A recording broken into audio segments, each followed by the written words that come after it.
Nothing Worthwhile, the recognized symbol of excellence in crappy podcasting.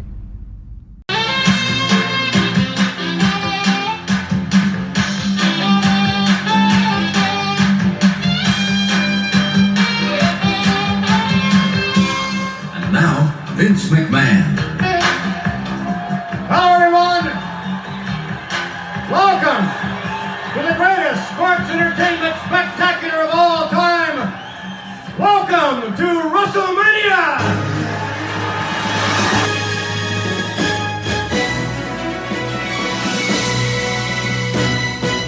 I feel like I'm in a time vortex because I keep playing last week's event over and over and over again in my head. And Randy, we did it, bro. We're going to WrestleMania!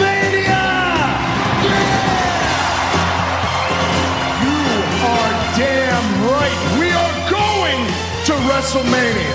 Now, acknowledge me. Give me a hell yeah. I said give me a hell yeah.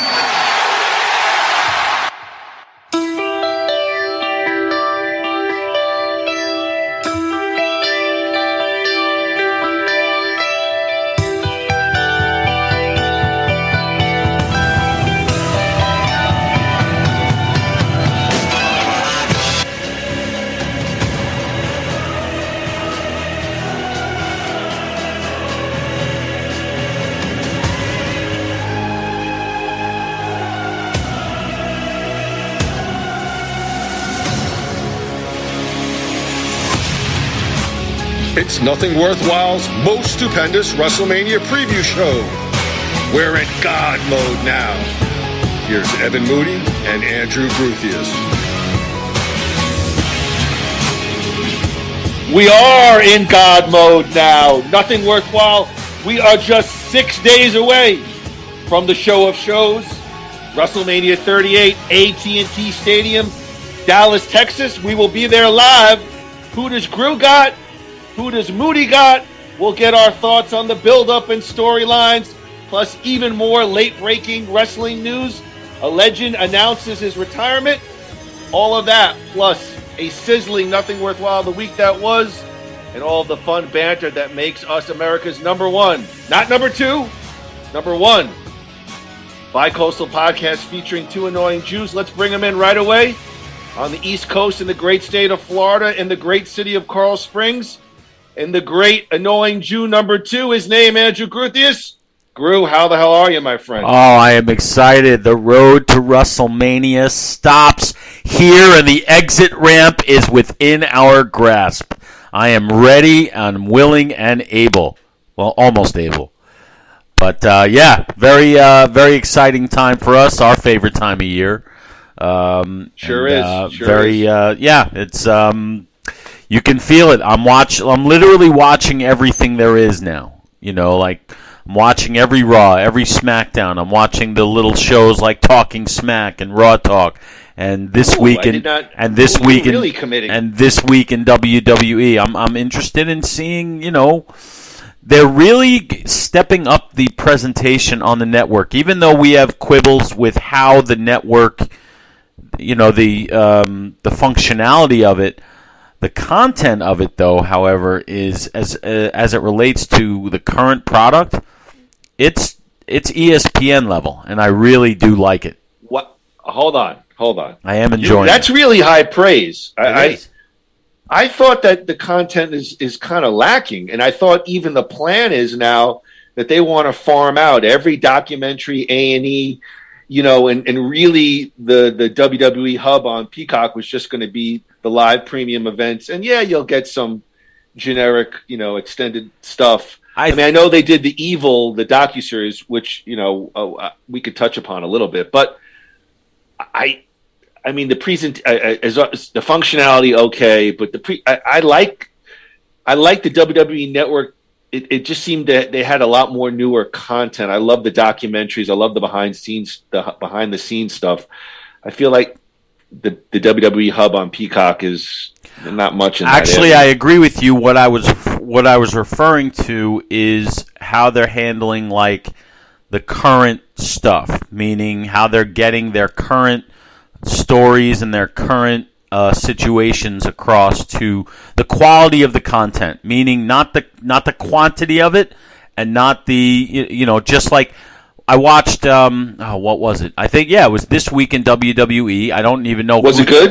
Very good. Very good. It was short. It was to the point, but it was very professional, and it wasn't. Okay. It wasn't like everyone. Every like the new face of the week going, and what are they going to do, and what are they like? Oh my God! It's the most incredible thing. It's not like that. It's almost as if they're just reporting the news, and I kind of like that. It reminded me of like the old like Mean Gene Okerlund from the pages of the World Wrestling Federation magazine. Like it reminded me of that with a 21st century feel. So I like how they're covering. We got a lot to cover, but Yeah. I feel like you've criticized it because you don't like that straightforward presentation. I thought you missed the old campy, the ex-wrestlers, sort of tongue-in-cheek and over-the-top presentation. So Well, you liked kind of the straightforward ESPN Sports Center-ish kind of deal?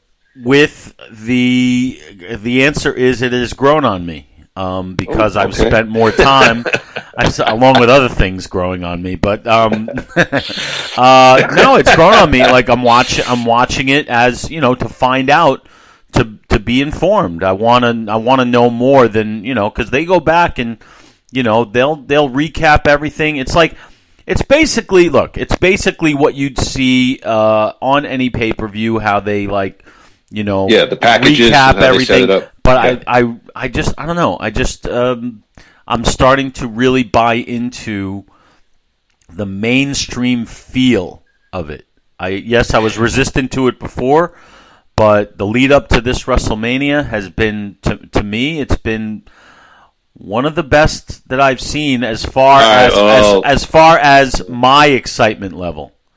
Okay, so we'll get into that a little bit long form in a little bit. Is Kayla Braxton? Does she host Talking Smack? Does she the British guy? Yeah, I think so. And I'm not sure who the guy was who was doing. I just this wanted to week give a shout out. I love Kayla Braxton, so pretty. Oh yeah, Sorry. well she can host anything. She can. Well, Groo, we got a lot of wrestling stuff to cover. Before we get to our most stupendous WrestleMania preview show, let's go back to our last podcast. It was Howard Stern, The Other Side, as we looked at the legacy and impact of 5 of the biggest players in the Howard Stern universe. Right. And of course, Groo, none of them are with the Stern Show anymore. We talked about Billy West, Jackie the Joke Man Martling, Stuttering John Melendez, Artie Lang, and Scott the Engineer. Groo, any final thoughts? Howard Stern and The Other Side, all of the refugees gone. Yeah, look, I think we made our points. I think we were valid. We did get some feedback. It was sort of more of the same argument. Evolution versus or too far, how far is too far as far as are you marketing something that you are as opposed to what it actually is. I think we were spot on. I think you and I agreed on mostly everything. And nothing's changed. Look, this week they were just back from anything, like a 2-week break. I get angrier. Yeah. It's like he gets on Monday and he's like, "Oh, we're back from a 2-week break." I'm like busting my ass for we get 1 week for spring break, or most people get no vacations, and he's like, "Yeah, he really needed that break." He's sitting on his ass in his basement, doing nothing. And of course, the first thing he wants to talk about is The Bachelor, and that's about as far as I made it into Monday's show. It was over. Yeah, it was over. Somebody pointed out on the internet, you don't even see the live anymore on the crawl, which makes me think that I'm not saying the show's not live, but I don't believe it's always live 3 days a week. That you used to say Howard, and they even had the little bumper. They would say Howard Stern. They don't play that anymore, and you don't see on the crawl Howard Stern live in studio. So you think they pre-record it? Some people have surmised it's basically a podcast now. So I'm not. Wow. I'm not saying it. I'm not saying it's not, but I'm not saying that they haven't done that for sure. I mean, it's just there are days where they don't touch upon anything topical, and it just makes me think that some of it is, if not all of it, is pre-recorded at times. But that's the Stern Show these days. Hey, but you know what? If they're going to do that, and I know we don't want to get stuck on this because we've got a lot of. Go ahead, let me hear it. I want to hear it. If they want to do that, why not just tell us? Why not just say it? It's fine. If that's how you want to do it, do it. Just don't pretend that it's live and have it not be live, because eventually they'll get busted. If there's like serious breaking news, God forbid, like something's happening live that needs to be addressed, that what are they going to do? They're going to still talk about The Bachelor while nuclear weapons are being dropped. So they will get outed if that's what they're doing. So why not just say, this is what we do now? Bill Maher did it. Bill Maher, he used to be live every Friday night. Now they tape the show about an hour earlier so he can get to his weekend performances. Okay. So and they announced that. Why not? What's to hide? Nothing. But I think Howard has always been very critical of podcasters. So I wonder if he doesn't want that same comparison. Yeah, and what does a podcaster do? A podcaster does exactly what we're doing. We're doing it sitting on our asses in our own homes, not pretending to be anything more than we are. Why is that? And basically, that's kind of what Howard is doing. Yeah, you're right. You're right. Except he's in a $56 million mansion in West Palm Beach, Florida. So it's close to me. I can go find him. Yeah. You go and say hi. Groo, today's Nothing Worthwhile podcast, the most stupendous WrestleMania preview show, is brought to you by New You Life Center. Spread the love. Follow New You Life Center on Instagram to take advantage of their monthly specials and giveaways. Hey, guys and girls, start your journey, whether it's hormone balancing for men or women, laser treatments, medical aesthetics, and cosmetic injectables and medical weight loss. New You Life Center wants to assist you with all of your health goals. Check them out in Phoenix, 4515 North 16th Street, Suite 105, Phoenix, Arizona, 85016. Give them a call at 602-274-0068. Check out their website. It's www.newyoulifecenters.com. Restore your youthfulness with confidence, life-changing solutions tailored to your goals. That's New You Life Center. Groo, WrestleMania 38, 2 nights, Saturday, April 2nd and Sunday, April 3rd at AT&T Stadium, located in Arlington, Texas. Maybe a dumb question, but on what level are you excited for the show? Let's just hear your initial thoughts. Out of 1 to 10, for the first time in a long time, my excitement level is at like 15. As I said, I watched a bunch of the recaps and I watched the shows, and then I went through the actual card. And for the first time in a long time, even if there are matches, a couple of matches that I'm like, why are they doing this? It's still interesting to me. So I found myself invested and interested and truly thinking about my predictions for each and every match, with the exception of one. And we'll get to that when we get to it. So, but the point is, I'm excited. Look, I'm excited to go to Dallas. I'm excited to go with you. I'm excited to go to WrestleMania as always. Even if it's not a good card, it's still exciting to go. I'm excited for all the things that we're going to do there, the WrestleCons, the access. We always have a good time no matter what we do when we go to WrestleMania. And the fact that the card, to me, is the best, in my opinion, the best card they've had in a very long time as far as emotional investment from the fans. My excitement level is through the roof for this one. I really am. So I am assuming my next question, you've been pretty well satisfied with the build-up to the show of shows? Incredibly satisfied. I do have some questions. But I think I'm so satisfied with it because of the potential where they could go. Will they reach that potential? The cynic in me says likely not, but it's still there. It's still there if they want it. I am excited, and I am more excited about obviously last year in Tampa there was definitely like a pall over the show. It felt heavy. Besides the fact that the conditions in Tampa were cloudy and rainy, and it kind of put a little bit of a damper on the show. And I think the WWE did their best to put on a great show in difficult weather situations. And also, you're coming off a pandemic and still, a quarter capacity. It was a tough sell. I do agree. My excitement level, I do think in terms of buildup, to me, the only storyline that they've really fully built up to a level that I won't say I'm used to, but obviously Roman Brock has been a 5-year odyssey, and they've 6 months on this sort of storyline. I think the others are a little bit rushed. I don't know. Again, I go back to my youth, and you think about Andre Hogan in the press conference, and it was and again I was a lot younger, but I think besides Brock and Roman, the other matches, and I'm looking forward to them, but the storylines have just they've felt a bit rushed. I don't know. That's just my feeling on it. Rushed, you're not wrong, but rushed is okay if it's compelling, and to me they're compelling. Yes.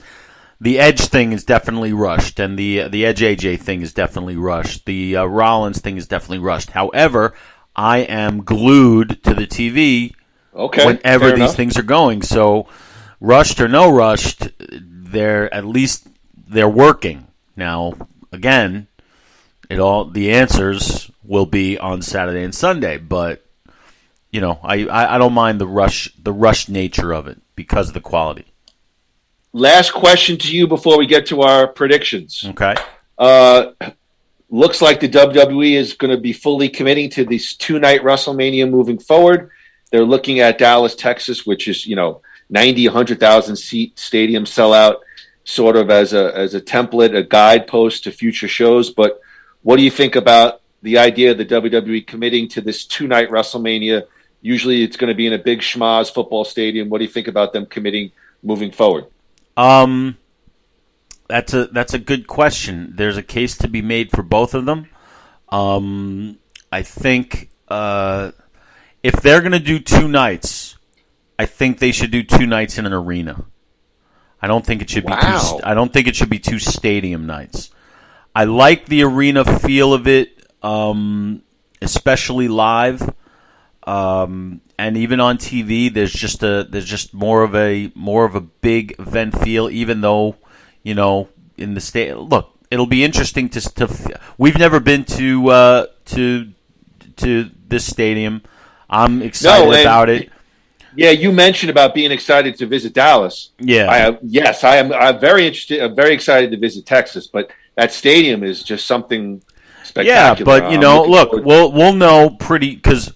I got what seems like pretty good seats. They're not too far from the entrance ramp and their lower section, but in a stadium as big as that one, we might still be looking at the screens. So if they're going to do 2 nights, and if they don't pack the stadiums both nights with this level of card, then I think either they should go back to 1 night in a stadium or 2 nights in an arena. That's what I think. Okay. 2 night. Hey, look, what are we complaining about? We get 2 for the price of 1. 2 nights of greatness. I mean, it's awesome. I mean, either way. I just don't see them going 2 nights in an arena. I think they want WrestleMania to be schmazzy, big time feel. It's going to be a football stadium. But if they can't sell a 100,000 seat stadium out 2 nights in a row, that's something to be considered. Because with the way that it's set up, actually no, they can, because of the whole stage, they block off like a third of the seats. They'll probably block off seats. I got, because I'm a network subscriber, Peacock, I got the standard WWE email for WrestleMania that had the access and the different, and so they're advertising limited seats available. I'd be curious as to what their current seats sold. I mean, about 2 weeks ago, I had read they're about 55, 60 in, where they could hold 90. I'm curious if that number is inched towards 70, and they've announced a couple of other big time. I'm just curious what the current. A lot of people do wait till towards the end for prices to go down and everything. I did buy us those access passes, and we can go whenever we want. I got us a $25 gift card to Subway. Nice. That's the after show thing. Where did we go last year? I can't wait. Wait, we waited in a drive-through after McDonald's the show. Was it McDonald's? I think the second night was McDonald's, and we got egg. It was like 2:00 in the morning, and we're sitting. It was the only thing open. No. Here. This is what I think we did. Night one was McDonald's. Right. I think night two we ended up at Denny's. Maybe. One of the nights I remember just sitting in a drive-through waiting for like an hour. We were so determined. We're like, we're in this 30 minutes. We're not giving up now. Damn it. It's 2:00 in the morning. Fuck this. We're staying in for the long haul, man. So those are the things, I'm looking forward to all of that. There's so much to be excited about right now. All right, well, let's get to it. Let's get to night one. That is going to be Saturday, April 2nd. We'll do it in no particular order. I got my pen out. Groo, okay. You want to go first, or you want me to go first? Let's touch upon Drew McIntyre versus Happy Corbin. You want me to go first? Sure, go ahead. Take a cut. Go ahead. All right, I'm going to go just here's what I got to say about Drew versus Happy. Unfortunately for these two lads here, it feels a little bit like a match filler. Happy Corbin has fallen into what I call Miz level B status. He's a reliable performer that gets the wins until he is served up to put the bigger stars over. And Groo, I think the Happy gimmick is an interesting one. I don't think it's one that the WWE, not Corbin, but the WWE is really fully committed to. I think there's a lot of different avenues they can mine with it. There are many ways that they could run this gimmick, but it's been pretty straightforward, comedy, rich guy comedy sort of deal. I mean, Groo, for me, the obvious choice here is Drew McIntyre, and that's what I'm going with right now. He's the bigger star. He's been the champ, and I expect him to be in the championship mix throughout next year. Hope they show some love to Happy Corbin in the future, but right now, WrestleMania, I'm going Drew McIntyre. Evan, I'm going to agree with you. I think this would be. Is this what they're planning on opening with? Because I think this is a good opener.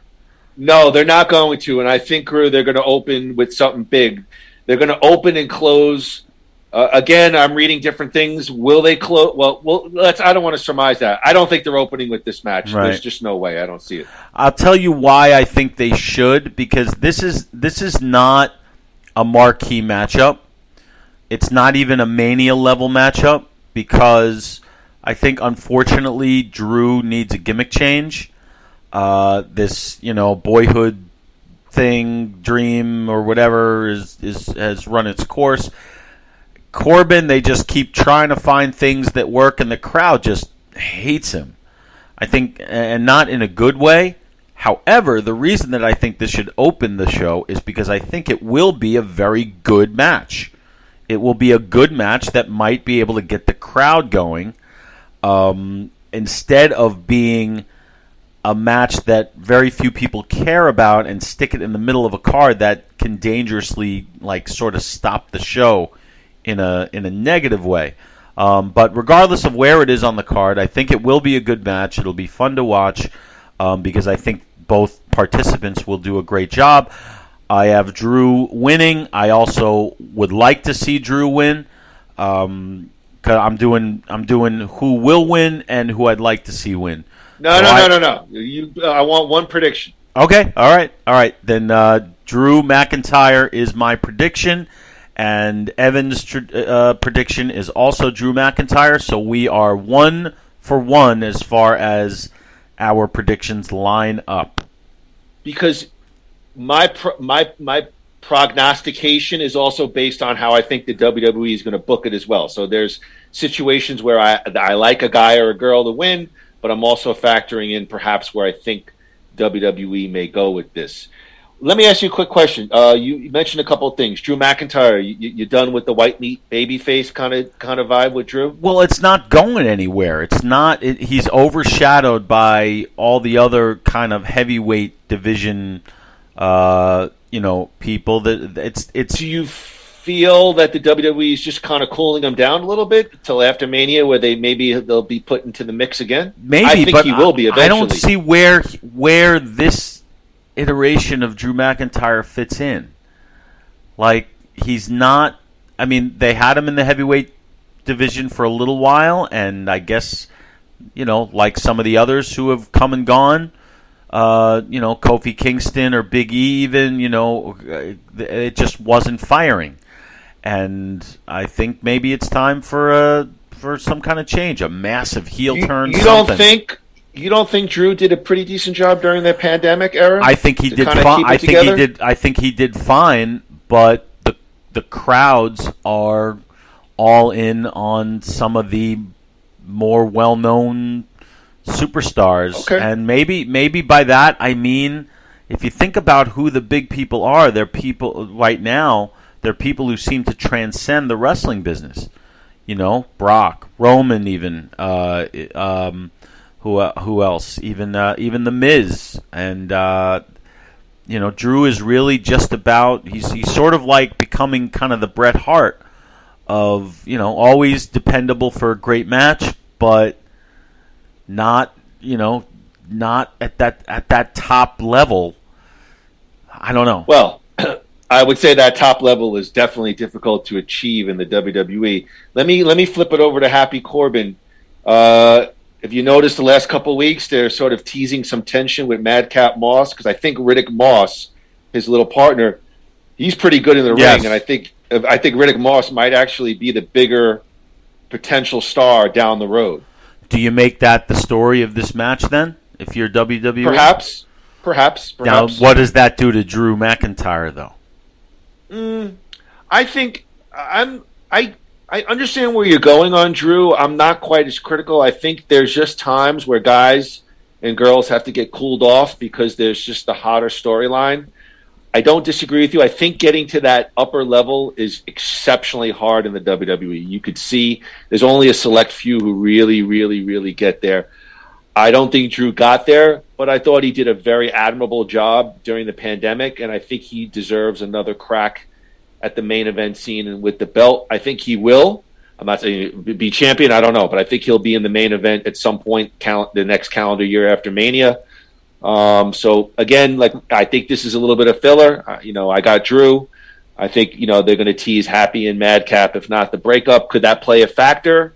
Sure. And would that get a little bit of a shine off with Drew? Probably. But all they need is another SmackDown, and you're back in the mix. Yeah, it's true. All right, Groo, you mentioned The Miz, and so let's get to it. The next match I want to get, I'll throw it to you first. Rey and Dominic Mysterio versus The Miz and Logan Paul. Okay, so all the momentum seems to be with the Mysterios.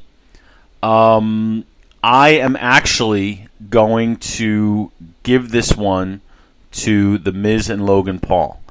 I didn't at first, but I changed my mind yesterday after sort of watching everything.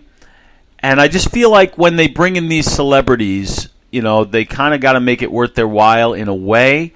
And I just don't like, maybe it's me, I don't like the idea of a guy who's 15 years past his prime and his son who's 5 years away from his prime beating The Miz, who is a definite future Hall of Famer in so many different ways. The Logan Paul thing is it's silly, but The Miz is making it work. I know I'm a Miz mark, but I can't help it.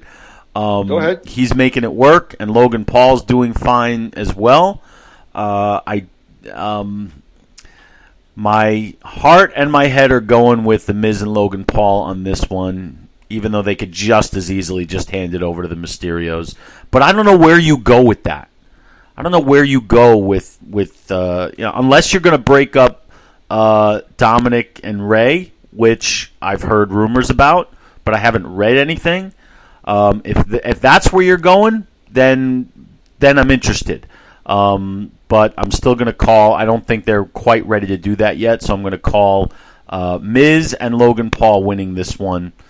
We're not going to do like disqualifications or anything like that. No. I want a final prediction. Whether it's Andy Groo or Andy Groo predicting where the WWE is going to go, I want a final prediction. Final prediction. Miz and Logan Paul. Final prediction. Miz, Logan Paul. Yes. Okay. Yeah. Let me take a crack at this, my friend. Logan Paul, the celebrity thing, I'm a little chintzy on it, but I like it here. He's a perfect choice, I think, for the current WWE. He's a big YouTube guy, big influencer, big podcaster. He's very much hated, and he can handle himself in the ring. He's a boxer. Yes. Celebrity boxer, nonetheless, but he's won some big-time fights. So, like Groo, I could see this going one of two ways. The Mysterios as a family overcome the heels for that feel-good moment, or Dominic turning on Pops Mysterio, and perhaps maybe joining forces with Miz as a new faction, if you will. I like both options, but I think the WWE is going to go with the feel-good story here, and dad and son win the high-profile match. The Miz is a guy who deserves the big win, and I like the Miz too, but he doesn't really need it. He's lost a lot of big-time WrestleMania matches, and he always seems to be in the mix. They even have teased a little bit Miz and Logan Paul, a little tension with the Cleveland thing. So I'm acknowledging Andrew has some good points, but I think they're just going to go feel good. I'm going to take the Mysterios on this one. Okay, so night one is going to be Ray and Dominic Mysterio versus the Miz and Logan Paul, and night two is going to be the Miz and Dominic versus Logan Paul and Ray. Perhaps, maybe. All right, so we have our first disagreement. I got Miz and Logan. You've got Ray and Dom. For this tag team extravaganza. Sounds like Ray and Dom, Fast and the Furious Part 11. Yeah. Ray and Dom's Pizzeria.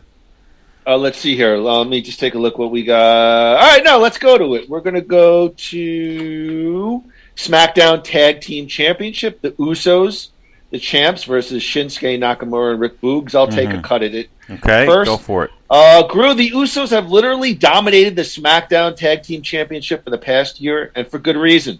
The Bloodline storyline has only accentuated them as a team. Shinsuke Nakamura is a super talented wrestler and a performer, but has fallen into mid-card slog while with the WWE. Along comes Rick Boogs, a serious power lifter with a tongue-in-cheek 80s hair metal gimmick, and voila, you got tag team gold. Boogs' guitar playing over Nakamura's theme, along with Pat McAfee dancing on the announce table, has put this team into the forefront of the division. The Usos are the champs and deserve to remain the champs, but I got a feeling like Nakamura and Boogs get a victory here. Boogs is a star, and if they play their guitar right, he could be a player in the main event scene. I don't know why. I just got a feeling. I think the Usos are an amazing tag team, but I got one for Nakamura and Boogs on this one.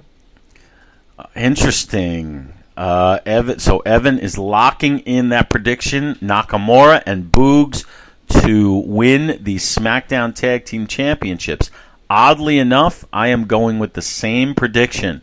Whoa! I am predicting. I think.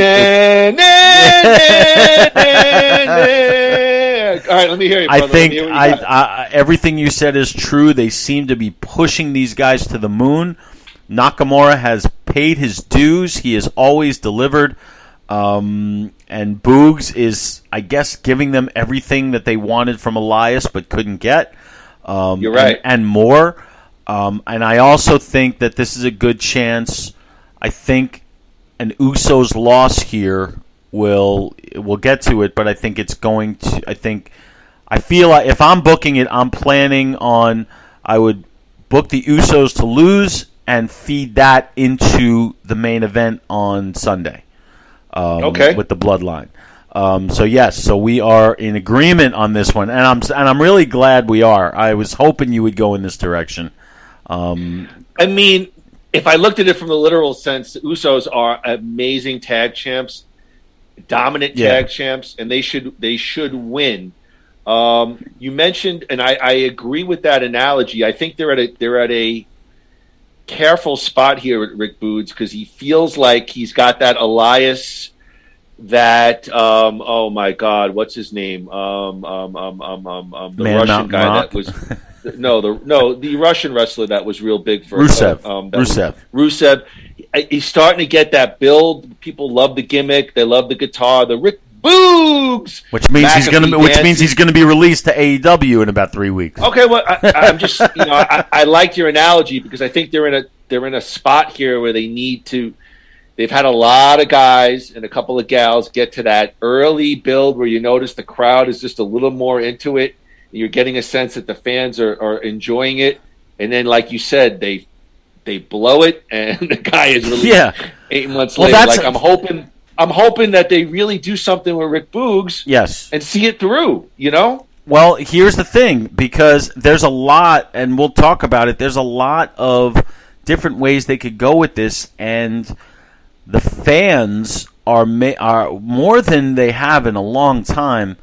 They are picking sides in so many of these things, and that's a good thing.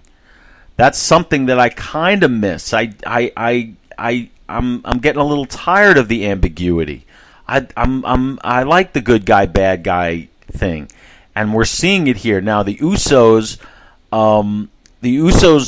have made their mark. They don't need to remain the tag team champions to still be a force because they're attached to the main event. Nakamura and Boogs could get a monumental boost from a win here, based on the crowd responses to them. So if I'm WWE, I'm saying, okay, we can end this match with both the Usos and this other team being on top, or we can push Nakamura and Boogs down even further.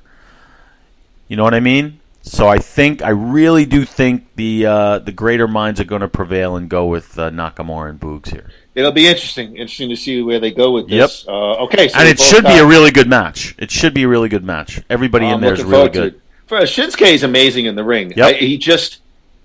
He's such a talented wrestler. He got his main event at WrestleMania a couple of years back, and he's just fallen into that mid-card, like Intercontinental champion every a year and a half for a couple of weeks. And, then they push him down. So, all right, crew, let's get to one of the big ones. Raw Women's Championship, the champ Becky Lynch versus Bianca Belair.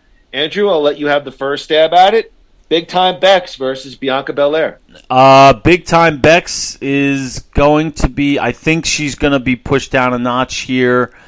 And this doesn't have the fire behind it, in my opinion, that it should.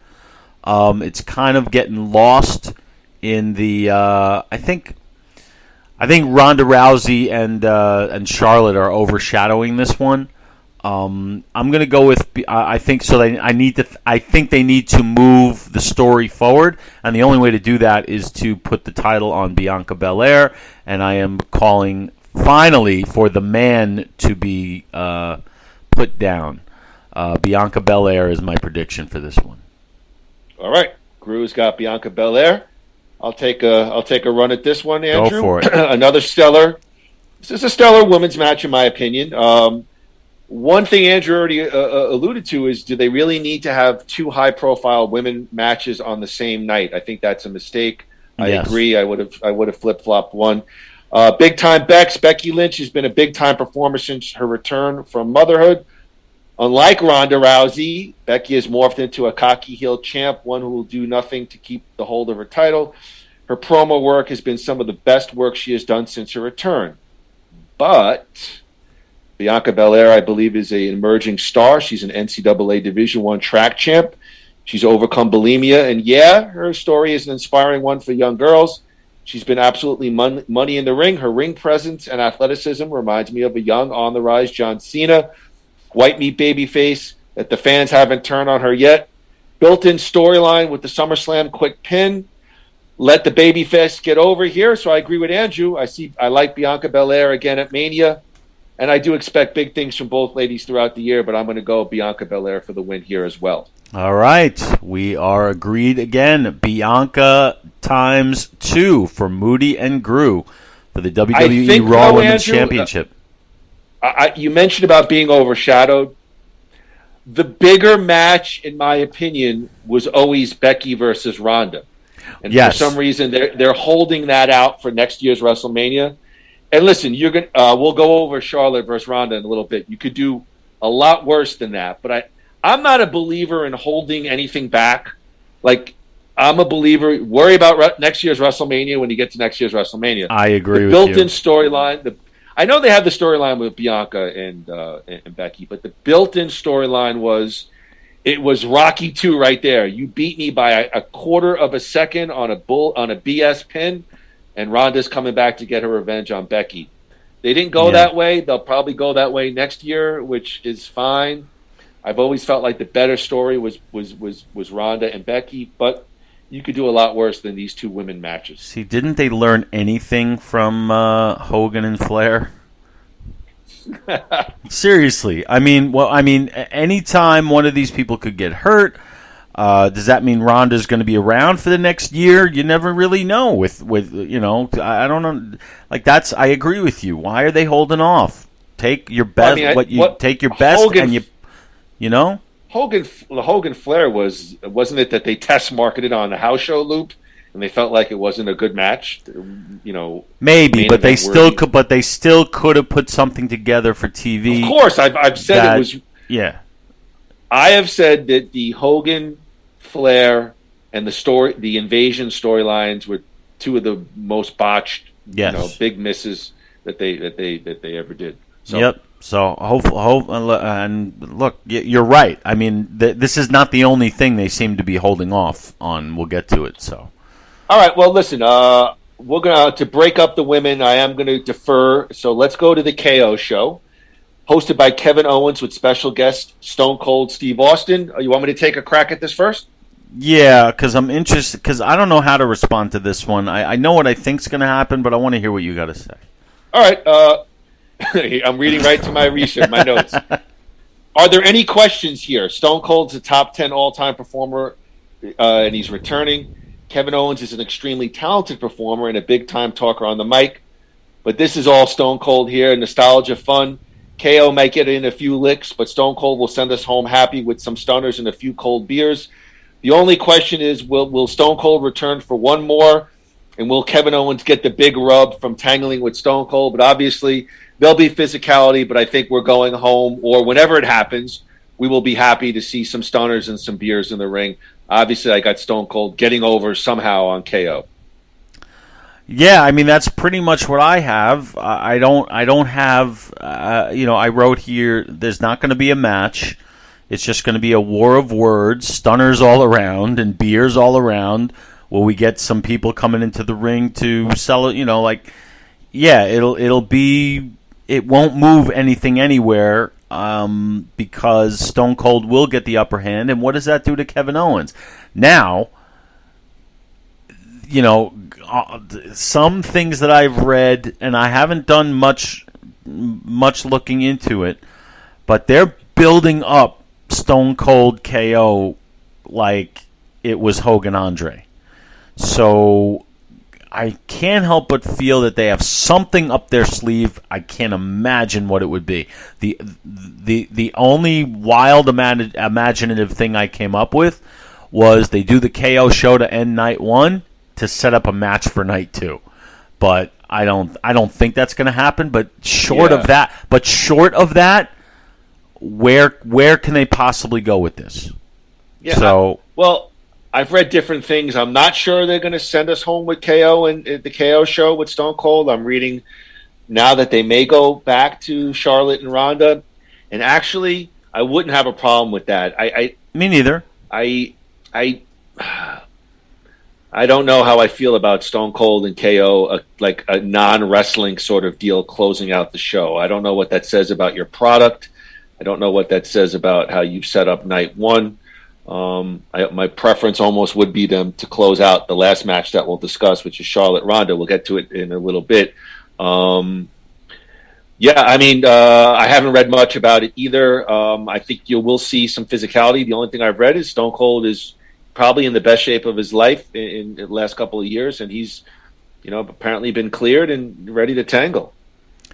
Well, how much tangling we'll see will will tell us what we need. What to I know. am excited for is in Texas, a close to sold out AT&T Stadium. When you hear that glass shatter, yes, the pop is going to be insane. Yeah, I'm glad you said it because like even watching like Raw was week, insane. Yes, yeah, when that thing hit and then until KO came out as which I thought was a great spot, by the way. I thought so too. But so I am looking forward to that Hardy's level pop that we know we're going to get. So, definitely excited. And again, for that. I don't know if the WWE is going to do anything with it, but I have to admit, it's made me appreciate Kevin Owens a little bit more. 100%. He's really talented on the mic. Yep. He knows how to get a crowd going. Yep, and he's a phenomenal heel, and I just this, unless Austin is hanging around for something, what is the creative behind this has to be okay. We're gonna give a water cooler. We want a water cooler moment for the next day. We want to get on. We want to get on newscasts, but we also can't leave Kevin Owens in the lurch. We need to advance him forward. So this is a tricky one here. It'll be very interesting. I mean, agreed. Agreed. Sorry there. All right. Well, listen. I agree with you. I think the creative's going to be straightforward. I think you'll see some back and forth KO, and then the comeback by Austin, stunners, beers, and we all go home happy. Yeah. To Egg McMuffins. All right. Let's throw. See, now you got me. See, now you got me excited for Egg McMuffins. Me too. Me too. Let's throw it to Andrew Gruthius, the last match of night one that will cover the SmackDown Women's Championship. The champ, Charlotte Flair versus Ronda Rousey. Groo, who do you got? This is Ronda's time. I think Charlotte has been running around, and you know how much I love Charlotte. I love them both. So, as a fan, I just want to see a great match. I really don't care who wins, but Charlotte's been staving off the competition for a long time now, and I think it's Ronda's. I think it's Ronda's time to take the title from Charlotte and let her have a run with it. And maybe this could end up. Maybe they could end up doing Ronda versus Becky soon, or maybe like at SummerSlam or something, title for title or something. I don't know, but I think I'm giving this one to Ronda, and I think she's doing. And I think she deserves it. I think she's doing a really good job. She upon her return, and the crowd is with her. Charlotte's playing the fantastic heel. So I think we go home happy with Ronda as the champ. All right. Groo, we've seen these two before. Charlotte Flair is the standard bearer, as Groo mentioned, in the WWE for the women's division. Groo, the WWE has a fairly deep roster of very talented female performers, but make no mistake about it, Charlotte Flair is the class of the division. As I mentioned earlier, the better story, in my opinion, was always Becky versus Ronda, and the WWE is reported holding this off for next year in LA. You could do a lot worse than Charlotte Ronda. See, I'll disagree a little bit with Andrew. I think Ronda's been underwhelming, in my opinion, since her return. I mean, every promo focuses on that she's a mom and then she raises pigs in her farm. Okay, great. Let's get to the ring stuff. Let me be very clear. Charlotte Flair is the standard bearer. She's the best wrestler perhaps in the entire WWE, if not for sure in the women. But Ronda is the bigger crossover star, and it's the kind of name that the WWE loves. They're not bringing Charlotte back just to have her run, main event to challenge. Charlotte Flair has had plenty of WrestleMania moments, but this one, I'm not a fan. I'm a Charlotte guy, but we're going to give this one to Ronda Rousey and expect her perhaps to main event again as champ in LA. So I'm going Ronda as well. And I'm a Charlotte guy too. I mean, I just think Ronda, her promos have been uninspired. I don't even think she's in even that great of a shape. compared to her first run where she was just on fire. Jacked, yeah. I mean, that first match that we saw her debut with Kurt Angle versus Triple H and Stephanie was just a thing of art. I just, this return, it feels like a little bit of a money grab. It feels like her heart's not really completely into it. Promos about being a mom. Okay, great. I'm very happy for you, but let's get the focus in the ring. She just hasn't brought the heat. She's a very talented performer, and I'm hoping she exceeds my expectations. If I was to pick with my heart, Charlotte Flair's the better pro wrestler, 9 out of 10 times. But I think they're going to go with the big name and Ronda Rousey. All right, we are in agreement, at least on our predictions. So let's recap our night one give us a predictions. recap while I get night 2 queued up. All right, so I'm not going on the order that you went. I'm going on the order that I have it written down. So go ahead. WWE Raw Women's Champion Becky versus Bianca. Moody and Groo both pick Bianca to take home the title. Mysterios versus Miz and Logan Paul. Moody's got the Mysterios for the heartwarming storyline. I've got the Miz and Logan because I am a heartless bastard. Drew McIntyre versus Happy Corbin with Madcap Moss. Moody and Groo both go with Drew, just to make it rhyme. WWE SmackDown Tag Team Championship, the Usos are the champions against Shinsuke Nakamura and Rick Boogs. We both have Nakamura and Boogs winning the championship. Next up, we just talked about it. We got the SmackDown Women's Championship, Charlotte Flair versus Ronda Rousey. Rowdy Ronda Rousey. I'm surprised they still do that. I didn't think that would last. But we both have Ronda. Moody and Groo both have Ronda on this one, taking the title.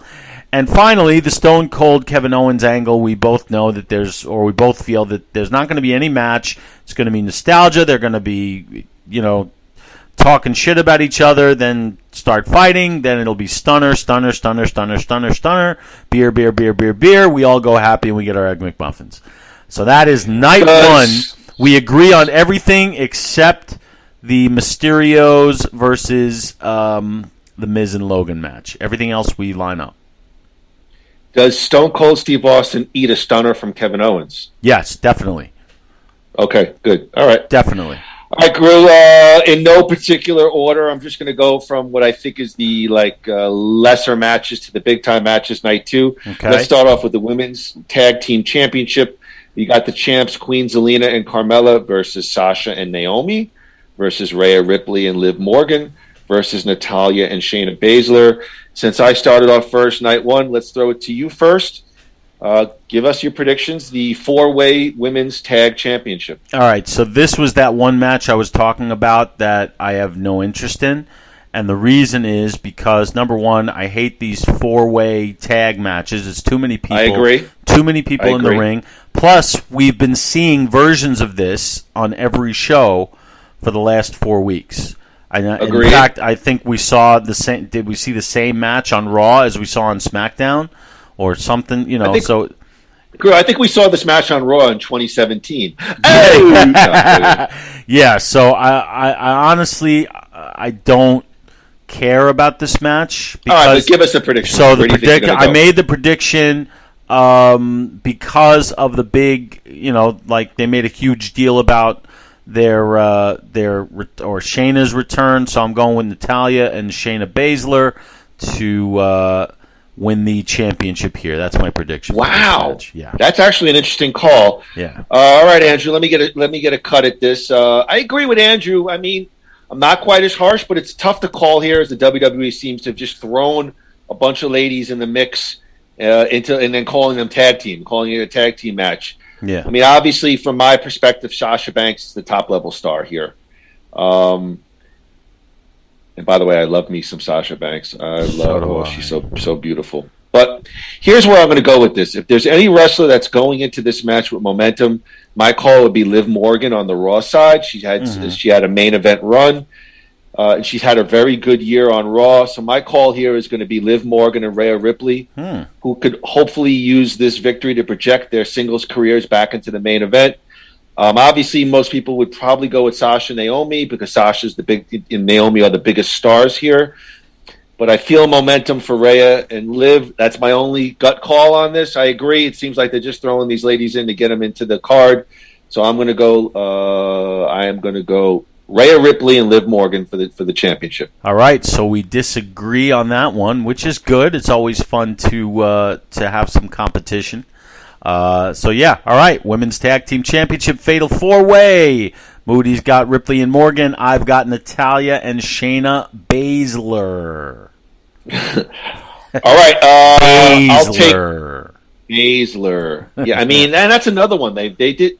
She's a legit MMA fighter. I mean, her stuff from the UFC is on YouTube, and they had her as a badass, and it's just another one that they sort of never really built upon. All right, Groo, let's go with the Anything Goes match. Sami Zayn versus Jackass star Johnny Knoxville. I'll take a cut at it first. Okay. Groo, Knoxville, again, you're talking about celebrity. He's a wise choice if you're going to go the celebrity route for the WWE. He's a Jackass star. He's a guy who's taken many bumps over the years. Would it surprise me if Johnny Knoxville, the celebrity, gets the nod here? No. But I got to go with I got to hope that the actual wrestler, Sami Zayn, who's a really good wrestler, who has seemed to found his footing in sort of this conspiracy nut angle that it seems to work well for him. I like to think that the wrestler is going to get the win here, and we move on from perhaps another fun but silly celebrity appearance. Would it surprise me if Knoxville gets the win? No, but I am going a little bit more of my heart on this one. I got to go with the wrestler, and I like Sami Zayn, so I'm going to go with Sami Zayn on this one. Okay, I agree with you on some of your points. In specifically, Sami Zayn should win this match. He's the wrestler, and that's the way it should go. But and I had Sami Zayn as my prediction until they added the no holds barred stipulation. That's how I think they'll be able to get away with Knoxville winning this. They'll have his Jackass people there. They'll get Preston Lacey to do a big jump off the top rope or something, maybe a big Vader bomb or something, just as a tribute for the incoming Hall of Famer. Yeah, the anything goes thing I think will be what makes the difference here. I think Knoxville will get the win and then disappear, and Sami Zayn will have no worse for the wear because he has done this psycho Sami Zayn thing so well. I don't think a loss here, a schmaz loss to Knoxville, will hurt him in any way. So that's where I'm going. I'm going Knoxville on this one. Okay. I don't like it, but it is what it is. All right. I hope they don't do Sammy like that, but I could see it happening as I noted. But don't you think that even the way Sammy's doing his thing right now, it won't hurt him in any way? Like I think he's great, and I think as long as he continues to be great, people will watch. I don't see him with the stipulation. I don't see it protects him a little bit. You know what I mean? I hear you. I mean, if he loses here, he's fallen into sort of Miz status here. I mean, I think there are worse things in to my be. mind. I hear you. In my mind, losing to 155-pound soaking wet Johnny Knoxville would kind of diminish you a little bit. But I hear your point, and the WWE historically has kind of gone that route anyway. But as I said, I'm going with my heart here a little bit more, and I'm gonna hope Sami Zayn. Maybe they'll do a schmaz and Sammy somehow pulls out the win after getting beaten up and ridiculed by the Jackass dudes. So, all right, group. Let's move on to a little bit more serious stuff. Let's take a look at the Raw Tag Team Championship match. RK Bro, the champs, versus the Street Profits versus Alpha Academy. Groo, I'll take a run at this first. What can I say, Andrew? 3 great teams. Randy Orton has had a late career renaissance of sorts, teaming up with the young Matt Riddle, whose MMA background and apparent affinity for marijuana has made him into a star.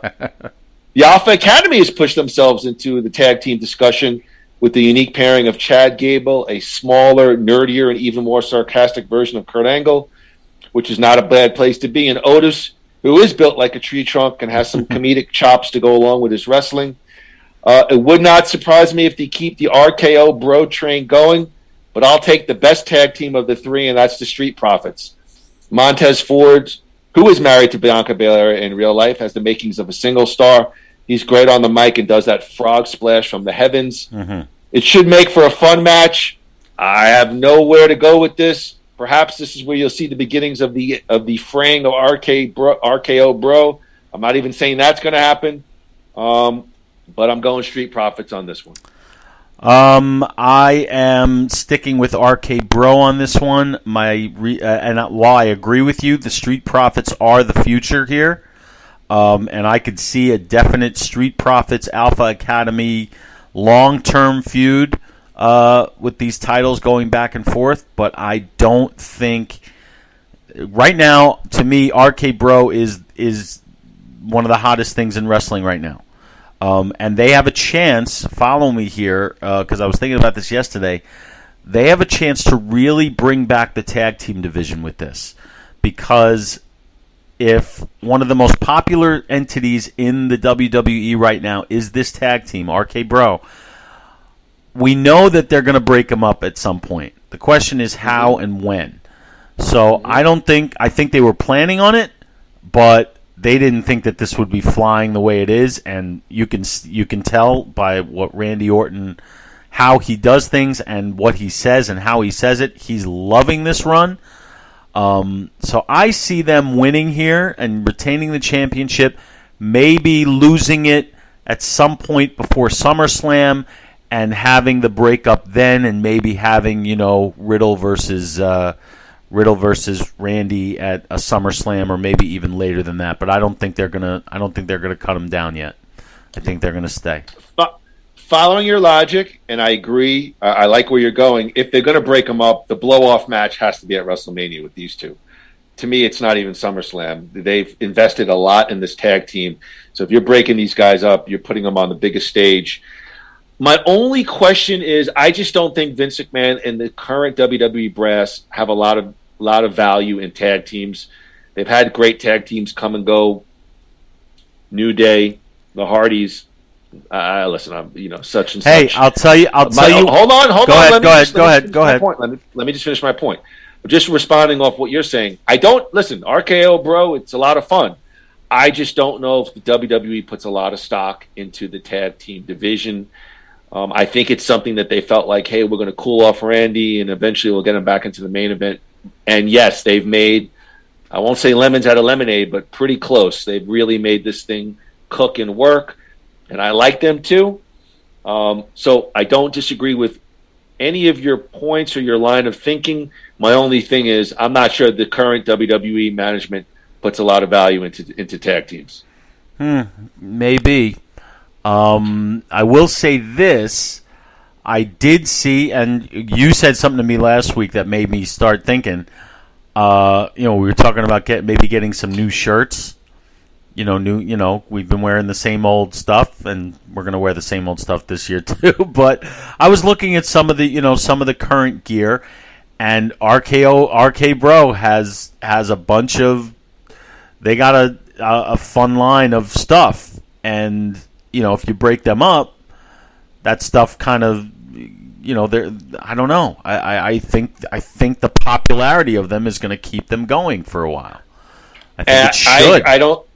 Yeah, I mean, could you see a scenario where they lose and they don't get broken up? It's just they get a clean. Yes, as a matter of fact, I thought that was going to happen a couple months ago or a month and a half ago when they lost.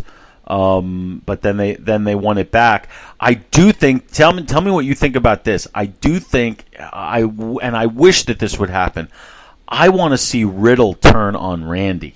That's what I want to see. I want this story to tell me that Riddle was putting him on this whole time just to boost his own likability and his own main event status, and that's where Riddle is going. Riddle has become a superstar through this tag team, and I think if they're smart, they could build off that and turn him into a phenomenal heel. And I would love to see that. And maybe if they use this as the starting point for that, I'm all in. So but I don't think they're going to do that yet. Not this week. Yeah, that would be interesting. I don't know, that slacker pothead gimmick. I don't know if that would be a good heel, but no. But what I'm saying is he's been putting it on. It's been a ruse. Oh, I see. That's what I'm saying. I think that would take everybody by surprise, which is, they don't do that very well in any wrestling organization anymore because everybody knows everything. So, all right, Groo, let's move on. Pat McAfee versus Austin Theory. Let's have you have a gander at it first. Andrew, what do you got for McAfee and Austin Theory? Believe it or not, I got McAfee on this one. I don't think they built it up. Believe it or not. Well, no, because you know that I am not a huge fan of McAfee as a commentator. Wait a minute. But I love what he's doing and how he's doing it with this whole thing. When he's pissed off, that's when I like him. That's when I think he's good. What I don't like about McAfee on the mic is when he's screaming like a 4-year-old. It's kind of like it just rubs me the wrong way. I don't like it. But I understand why people do, and that's perfectly fine. However, pulling him into this angle with Austin Theory, I am enjoying everything he's doing relating to that. Like seeing him stalking after Austin Theory or being led away, just like he looks like a fucking badass, and that is what I'm enjoying about this one. So I am calling for Pat McAfee to win this match. I don't know how you do it without hurting Austin Theory, who's a legit wrestler, but McAfee's a tough dude also. He's where was he? He was a football player. What else did he do that I'm not aware of? He was a football player. That's all he did? He wasn't MMA or anything? No. He wasn't any kind of fighter? All right. Well, he's still a big, tough dude, and so it's not like having Hornswoggle pinning Austin Theory here. So I'm going with McAfee. All right, first of all, let me comment. Pat McAfee, as a commentator, is the freshest voice they've had since Jim Ross. And I love his enthusiasm. I love his over-the-topness. I love everything that he brings to Friday Night SmackDown. And for a show that's on every Friday, his voice sometimes keeps boring matches fresh, and he's a little off-kilter. So I see no drawback to him as a commentator. But as far as a wrestler, remember now, Pat McAfee wrestled Adam Cole in NXT and did a very, very good job. Yes. So he's had experience in the ring. So, Andrew, everything here screams Austin Theory. He's young, he's talented, he's in shape, and he's fronted by the chairman of the WWE, Vince McMahon. McAfee has been a difference maker on the mic on SmackDown. He's a self-made sports prognosticator, social media star. And the key is he's actually really good in the ring. Check out his match versus Adam Cole in NXT. I expect him to rise the occasion here. I think McAfee could be used as one of these new part-time attraction types who wrestles periodically and remains fresh with the fans. My pick here is Pat McAfee, while acknowledging Austin Theory is the wrestler. He's the young guy who should have a bright future within the WWE. But I also see Pat McAfee getting the nod here at WrestleMania. All right, we're in agreement on that.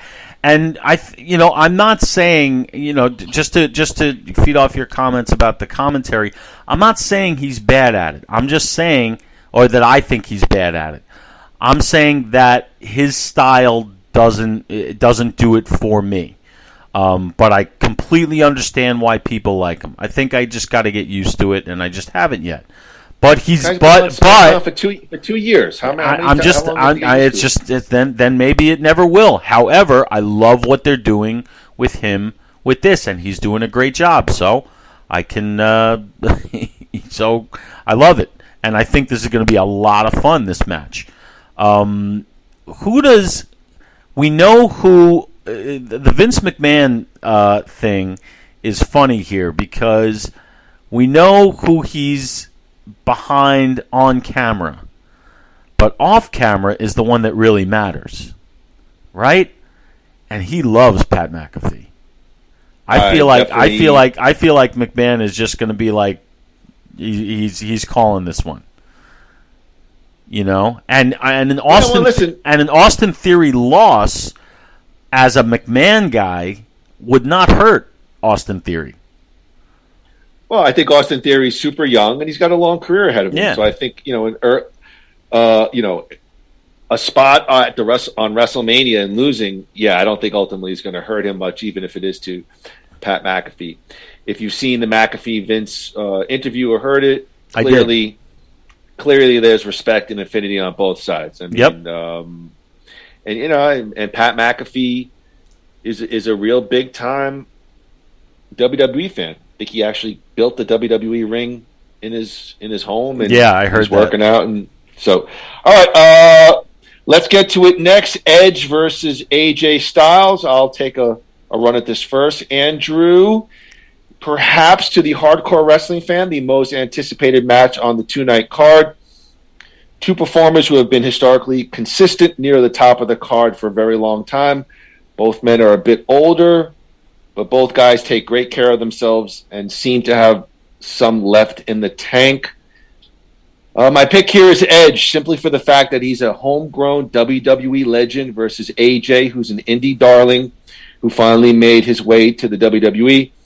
Edge came back 2 years ago, and I do expect WWE to give him that big Mania moment in front of fans and one final championship run before he finally calls it quits.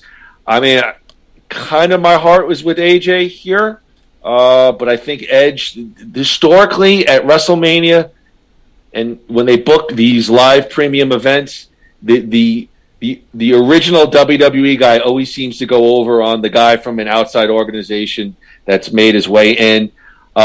I like what they've done with Edge up until the point where he's like, I'm on the edge of omnipotence, and it's such a glorious view here, AJ. Like, I mean, like, what are you, a god now? Like, I liked his originals.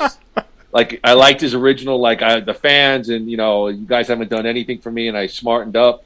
And then when he started getting into that whole, the view is glorious from the top, I liked the whole blue light, and I liked they changed his theme.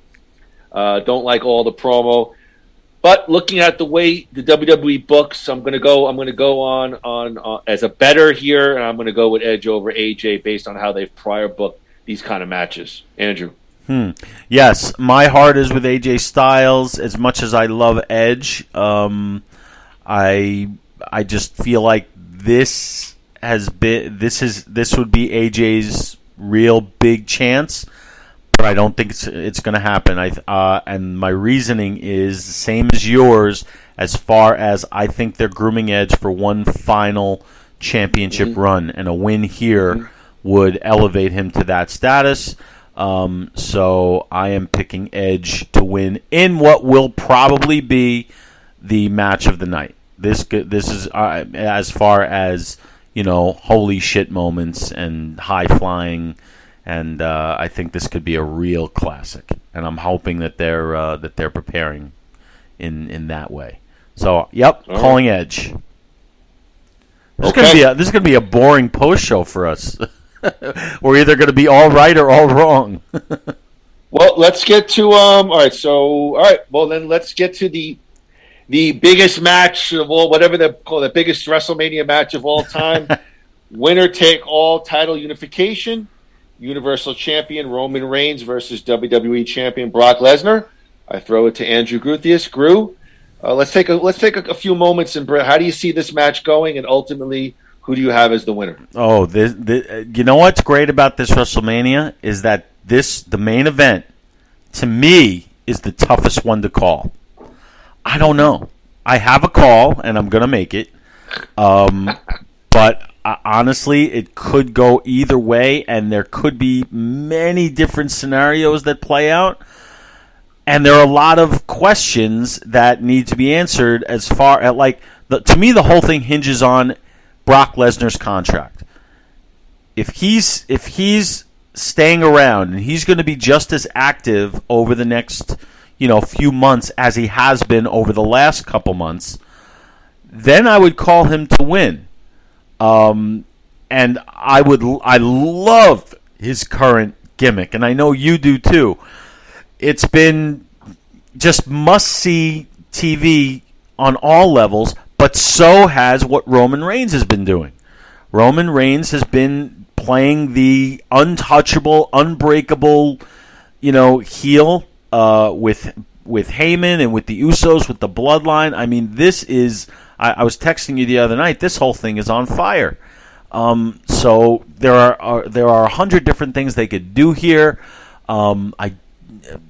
Without going into any of those things, I'm just going to give you my call, and my call is I think they're going to once again go Roman Reigns. Okay. And I think, but my problem with that is that it doesn't seem to move anything. They're building this towards a Brock Lesnar victory with how I was telling you the other day how like whether the crowd is piped in or the pops are real, it's obvious that the WWE creative is leading the audience in a certain direction. And that would be towards a Brock win. But with Roman Reigns, all Vince has to do is snap his finger and says, I want Roman. And that's what it's going to be, and that's what I think is going to happen here. I'm calling Roman Reigns. Well, I don't like how they've booked Roman Reigns the last 2 weeks. Really? They made him look like a chicken shit heel. He's, and I'll get into my thoughts. To me, if I'm creative, the best way to build this match is a la Rock and Stone Cold, a la Hulk Hogan, Ultimate Warrior. You got one of those rare moments where you got the two best, most likely in the entire industry, going head to head, and that's how I would book them if I was WWE creative. Two unstoppable forces who've had a long history, perhaps hooking it up for one final time at WrestleMania. Now, as to my prediction, and I like everything Andrew said, the biggest match in WrestleMania history, I'm not sure about that one, Groo, but this is certainly a big one. The two stand head and shoulders above the rest of the roster. We've seen these guys clash before in the ring and at WrestleMania with mixed results. The anticipation for this match is huge, and it shows when two veteran performers allowed to nuance perhaps their old sort of boring characters, change it up, and you get a very fresh feud. Throw in Paul Heyman on creative and on the mic, and you've got that the main event level mix. But Groo, I think the plan is ultimately Roman Reigns on a 3-year run at the top and have him face The Rock in LA to close out the Bloodline storyline. Brock is great, no doubt, and I'm a fan. But to me, until somebody tells me otherwise, he's part-time. I would not be disappointed at all if Brock Lesnar won this match, but I'm going to put my money on the tribal chief Roman Reigns to have his hand raised and be declared the unified champion at the end of WrestleMania. And I also think that Brock is finally at a point in his career where he's okay with that. I think, and I have no proof except his character, he's more relaxed. He seems like he's having fun. And I think he seems like he just wants to sort of elevate the business and elevate others along the way. Again, love what he's done. And even as you're speaking, I'm thinking that's even more the reason why probably Roman's going to get the win. They've sort of pushed Brock last couple of weeks. He's getting over on Roman, getting over, just knowing how the WWE likes to do that, like a high-low booking. Again, love Brock, love what he's doing, but I think the plan is to run this massive heel champion, and I think ultimately they even touched upon it. I did watch the Roman Reigns Evil docuseries, and they touched upon the whole Rock thing and the family. So it's certainly out there. Is it going to happen? I have no idea, but I'll shut up. Roman Reigns is going to walk out the unified champion in Evan Moody's estimation. Yeah, well, we both agree. Now, my question to you is, if that happens, okay, do you end the show with The Rock? Like setting up that thing, or is it just Roman's music plays, show ends? I have read that some people surmise, will The Rock make an appearance at AT&T Stadium? I would not at all be surprised, nor would I have a problem with it. Now, if you think about that, they have done that sort of thing before in big-time premium live events. They did the whole Brock run-in on the Cena Roman Reigns at the end. So they've done this before to put it out there. I'm surmising, do they need to? No. Will it make it for a lot of fun? to get Rock and Stone Cold night 1 and night 2, a Rock and Stone Cold appearance in some level would be phenomenal. Yeah.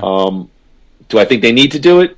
No, but knowing the WWE and how they want WrestleMania to be the biggest and best of all time, I would love to see The Rock at the end somehow give a glance and put it out there for next year.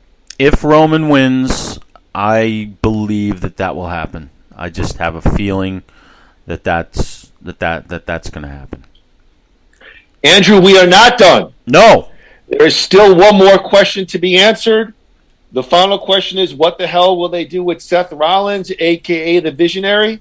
Groo, I'll take a cut at it first, and then we'll get your thoughts on Seth Rollins. Latest reports indicate that the WWE has indeed have huge plans for Seth Rollins at WrestleMania. Groo, like everyone else I've read, Dave Meltzer is proclaiming that Rollins is slated to face former AEW star Cody Rhodes at WrestleMania 38. We know that Cody has parted ways with All Elite Wrestling earlier in the year. Since then, several reports have come out, Groo, stating that Cody is indeed WWE bound. Not that he's locked in, contract signed, ready to go, and is going to make his return at WrestleMania. Let me just see here. Well, here I don't even want to go with my notes. I mean, I think they're going to go one of two ways. Obviously, it's Cody Rhodes. I'll say 85%, 15%, perhaps The Undertaker coming out for that one final match in front of fans. That's what I've read, and I believe those are the two scenarios.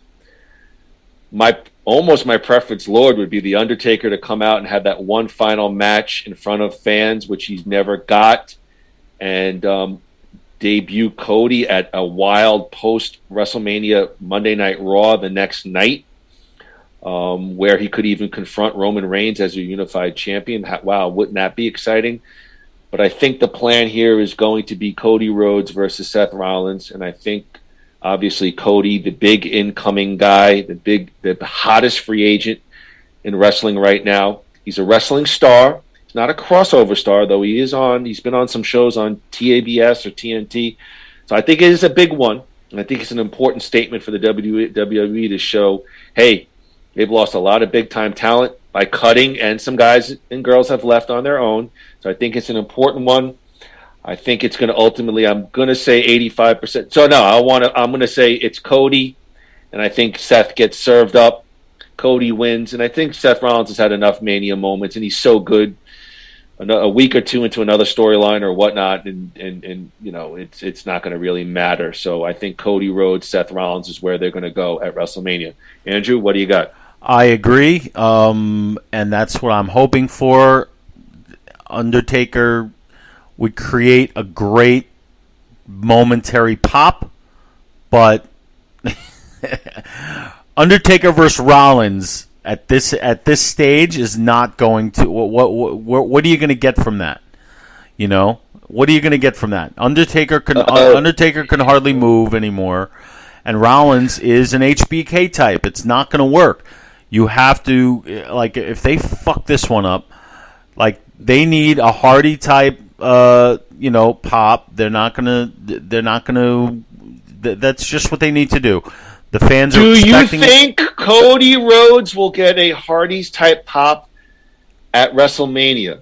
Yes, because there were a lot, just the same as before. There were a lot of rumors about the Hardys coming in. We were not surprised when they came in. We still screamed and yelled when they came in. Same thing here. Oh. Yeah, we went nuts. Same thing here, and this is what the fans want to see.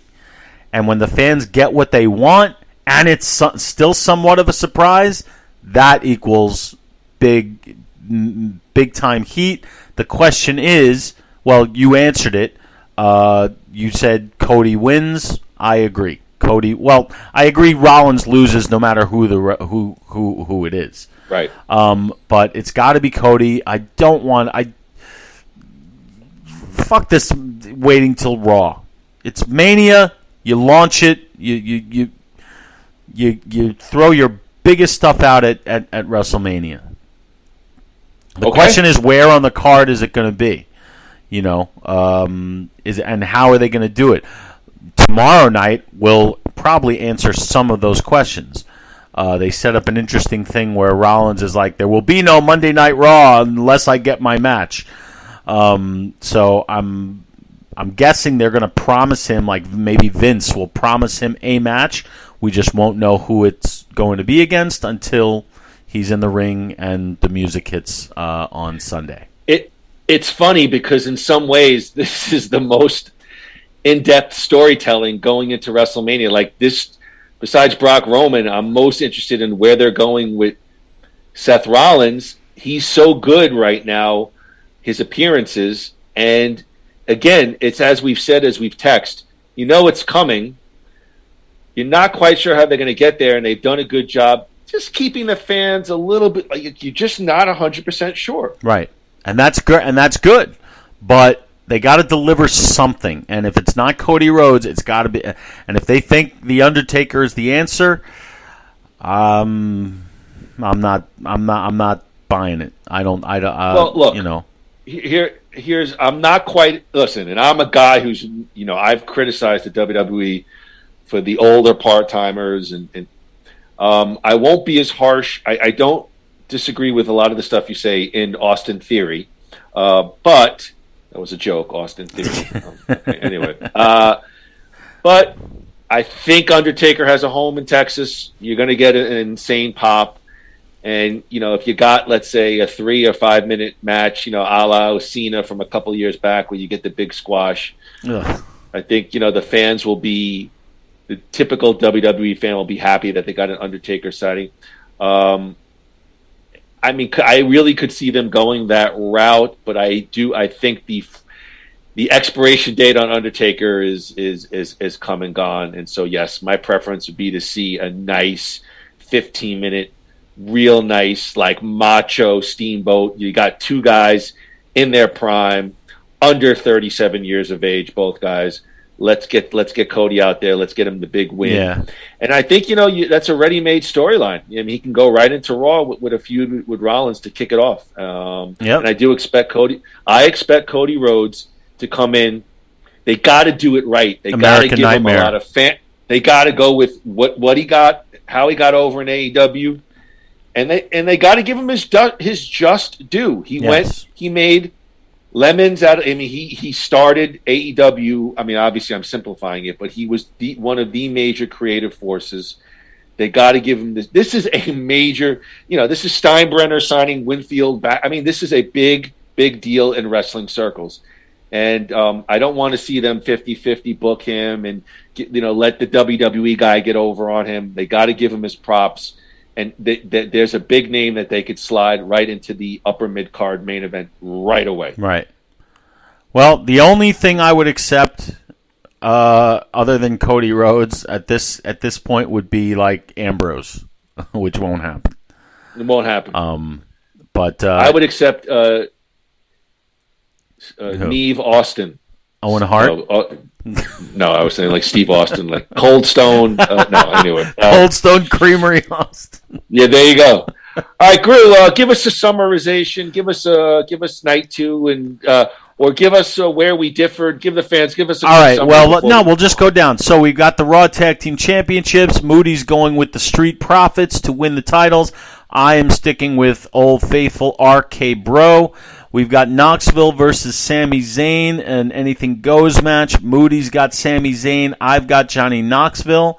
So these are some good differences here. Another one where we differ on night 2, the Women's Tag Team Championship 4-way schmaz, which in the movie Stripes was really hot, but I don't think it's going to be really hot here. Moody's got Ripley and Morgan. I've got Natalya and Shayna Baszler.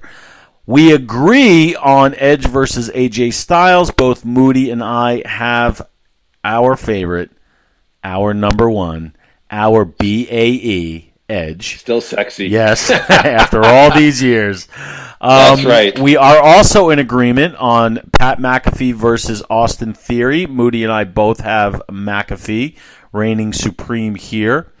We have both agreed that Roman Reigns will emerge from WrestleMania Night 2 as the undisputed World Wrestling Federation champion.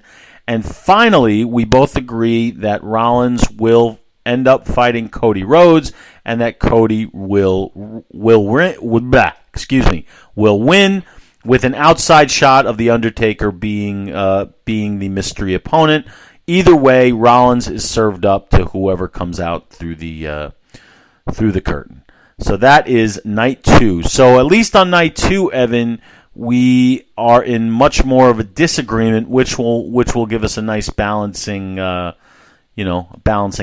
to play off of as the show. I might have to bust you open, a la Roman Reigns versus. Here's Brock one Lesnar question at I have. MSG. Here's one question I have. Do you see anything like what we sort of made mention of it before? Do you see anything that anything that happens on night 1 having an effect on night 2, like with Stone Cold or Owens or anything? No. It's an interesting angle. Perhaps that might be something they'll do in the future, given these 2-night deals. But I think they got 2 full packed cards, and unless they want to do 6 hours, I just don't, and I don't think the KO Stone Cold even lends itself to that. I don't think you're getting a Stone Cold match the next night. I really don't, or KO. So no, I don't see it. Not in this scenario. Not this year. Okay.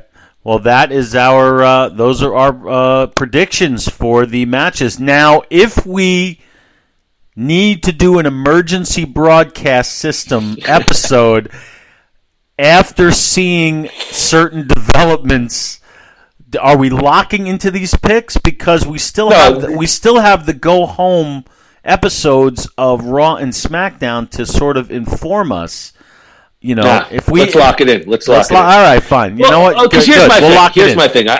Because we're getting into a Dallas Friday night. As much as I'd love to get on the mic and podcast with you, shit, I want to get out. No, we're going out on Friday night. We're going. We're going JR. We're going JR Ewing on Friday night in Dallas. Let me ask you a question. I mean, do you expect such a major deal on the? I mean, I'm not saying obviously these are the go home shows, so they'll be important. But do you really think something is going to change mightily? On the final shows going into Mania? I'm hoping not, because I think if WrestleMania were tomorrow, they'd be more than ready. However, I'm afraid one thing that I'm actually afraid of is that they're going to somehow bring in Cody Rhodes before WrestleMania. I think it should be at WrestleMania. I think we should go into the show not knowing who Rollins is going to fight. That's my one. I think they're going to hold off Cody till WrestleMania. Good. I think what they've been doing is giving little Easter eggs. It's Rollins' nightmare. It's yes. It's a bad. It's not in the He's not living the American dream. They're doing a lot of little Easter eggs to kind of get, which is fine with me. That's fine. Yes, I agree. So right. I don't think anything massive is going to change. But look, anything can happen in the WWE. That's right. All right, Groo. You want to get to it? You want to get to the week that was? Yes. What is going on in the week that was, Evan? You playing the jingle jangle? Oh, I'm going to do it right now. So. Oh, what the? This production has really gone down the tubes. Groo. Nothing worthwhile. The week that was is brought to you by New Life Center. Groo, no goal is too big, no journey is too far. Check out all of their hormone balancing programs for men and women at www.newlifecenters.com or give them a call at 602-274-0068. Hey, tell them Moody and Groo from Nothing Worthwhile sent you and receive a big 15% off your first service. Thank you to New You Life Center. Groo, last Tuesday, Major League Baseball and the Players Association reached a tentative agreement to expand rosters from 26 to 28 players through May 1st.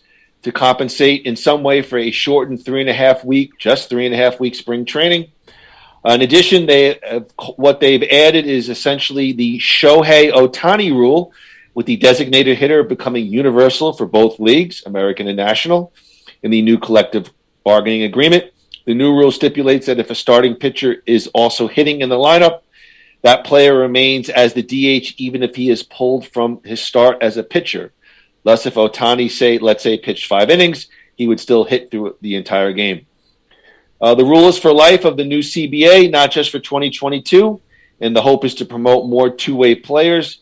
The deal also includes a return to using a ghost runner in extra innings, but only for 2022. That means a runner will start at second base if they go into extra innings.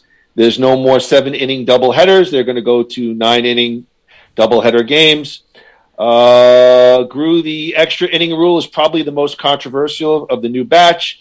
It will be in effect for 2022. Again, having that runner on second base. Groo, excited for the return of baseball and its changes? Yes and no. Not the changes. I don't get it. I don't understand. Are you telling me National League now has the DH? Yes.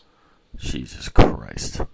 Well, we knew it was going to happen. I did not know that. You're a big baseball Well, fan. actually, my dad and I went to a spring training game 2 nights ago. On Friday, we went to see the Astros play the Mets. And ironically, the entire Mets roster was our under-11 baseball team from 1989. That's the only way I knew who they were. But it was fun to see live baseball again. I haven't been to a spring training game here in a while, Major League Baseball, and yeah, I'm definitely looking forward to baseball starting. But all these, I mean, Jesus Christ, what's the fucking problem? You want to shorten the game? Stop letting pitchers take 3 minutes between each pitch. That's a fun way to make them, like, the catcher has to throw it back and the pitcher has to throw the ball as the pitch, instead of, walking around, taking a little rosin, licking the fingers and saying hi, and then a little mound visit. You want to shorten the game? Get rid of that shit. Okay? The manager doesn't have to walk out to the mound to remove a pitcher. He could say, yo, you're out, and let the other guy come in. I mean, there are many ways to shorten the game short of changing the actual rules of the game. So that kind of bums me out. I was hoping the National League would be able to hold out, and that's a whole players' union thing. They don't want the goddamn pitchers to hit because they're all getting hurt. That happens now in high school and middle school baseball. They got these POs, pitchers only. Like, is it a sport or is it a specialist thing? Yes, okay, fine. Football, you train as a quarterback. But you know what? You better be able to catch the fucking ball, too. All right? Because if you can't, then you're not playing on my team, which is why I'm not a football coach. But, it just... Huh. All right, let me take a cut at some of the things you said. I'm not liking it. You don't think that sports have become, even other sports have become all about specialization? Like, yes, these athletes do one facet really well, and that's yes, that's how. I mean, listen, the strategy with pitchers has changed mightily over the past 10 years. I mean, you got relievers starting games, you got guys, with analytics, lefty, righty. My whole thing is, with the rule changes, they got to do something though, Andrew, because the baseball is severely lacking in popularity comparative to the other sports. They're going to end up. I'm telling you, I feel like they're going to end up in hockey status, where it's almost a very niche. And listen, hockey, I'm sure, still makes a lot of dough and does well for itself, but I don't think it draws any kind of television rating. And I just think baseball has to do something. I'm not sure what it needs to do, but they got to do something, because I don't think the typical kid grows up today being a baseball fan. And it's kind of sad because... Well, I think the professional levels are going the ways of the younger levels. The more specialized, the more individualistic it's become. It's not a team sport anymore. It's an individualized sport. I mean, think about it. My dad and I were watching the game on Friday, and yes, even though it's a spring training game, you see these guys who, in so many different situations, should be playing the game a certain way. But that's not what they're doing. They're swinging the bat. Everybody who gets up there is swinging the bat to hit it over the fence. And, of course, they can't get it out of the infield. But when they should be bunting, or when they should be trying to hit a sac fly, when they should be trying to strategize, what we are doing is we are taking out of the game the fundamentals. We're saying, all right, you know what? We're not going to teach the game anymore. We're just going to teach you how to win the game. So it just depends on what your personal philosophy is. If your personal philosophy is it's not about for love of the game, it's for love of winning and being the best and making money and becoming a superstar, and if you don't like it here, then you could just get your agent to tell you, okay, we'll take another $6.5 million over there. And I was telling my dad this as we were watching. I said, the reason I don't enjoy sports in general anymore is because I can see the money on the field. Every single place. I can see how in the way they warm up now, in the way they prepare themselves. It's all just, there's such an arrogance and an all about me feeling to it, and it's just and it starts at a very young age these days, and I think that is what has influenced a lot of these changes, that people are learning about the game from a completely different angle than you and I learned it. And I think that's what's happening here. So, and there's no turning back. This is what it's going to be. They're just it's about to, there's a reason that the spring training game that I wanted to go to was a night game. I couldn't find a day game. They used to be only during the day. Wow.